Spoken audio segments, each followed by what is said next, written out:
Hi, welcome to Platform Mastery.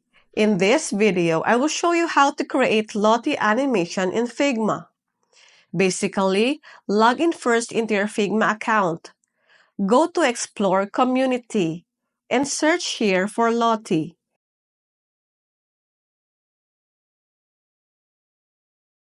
Click this Lottie file animation with Smart Animate, and then open this in Figma.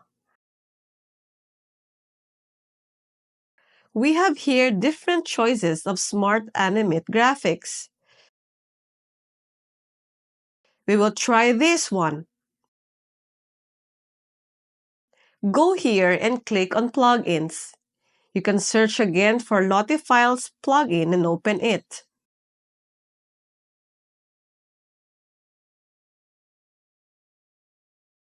Select first your Smart Animate graphic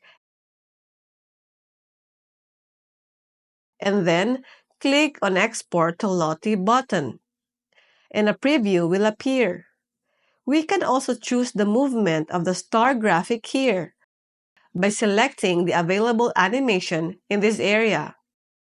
And that's it. For more videos like this, hit the subscribe button and click the notification bell so that you get notified for our new uploaded videos. See you next time!